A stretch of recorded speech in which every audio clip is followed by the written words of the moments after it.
Hello বন্ধুরা, কেমন আছো? আশা করছি সবাই দারুণ আছো। তো আবারও চলে এলাম আরও একটা মজাদার ভিডিও নিয়ে। তো এখন আমরা যাচ্ছি এই যে সেন্টারিংয়ের কাঠগুলো দেখছো এগুলো দিয়ে আসতে। আসলে মনোজিৎদের বাড়ির কিছুদিন আগে সেন্টারিংয়ের কাজ হয়েছিল, তো সেই কারণেই এই কাঠগুলো আনা হয়েছে। তো কাজ শেষ হয়ে গেছে, এখন আমরা যাচ্ছিলাম দিতে। তো আমাদের বাড়ির থেকে প্রায় 25 কিলোমিটার দূরে আমাদের এটা দিতে যেতে হয়েছিল। তো দেখো আমরা চলে এরপর মনোজিৎ বাঁশের দড়িগুলো খুলছিল, আর এখানে অনেক দড়ি বেঁধেছেও, কারণ অনেক মাল ছিল, তো সেই কারণেই একটা রিস্ক ছিল। তো তার জন্যই ভালো করে বেঁধে নিয়ে এসেছিলো।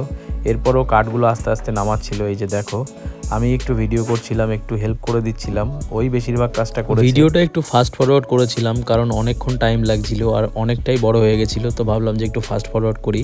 আরও খুব তাড়াতাড়ি করার চেষ্টা করছে, যেহেতু অনেকটা সময় চলে গেছে, তো তাড়াতাড়ি কাজ করছে। তো দেখো এখানে অনেকটা মানে নামানো হয়ে গেছে, তারপরে শুধু বাঁশগুলো এরকম নামিয়ে নিয়ে ওখানে ছুঁড়ে ফেলছে। তো ফাইনালি কাজ কমপ্লিট। এরপর গাড়ি স্টার্ট দিচ্ছিল।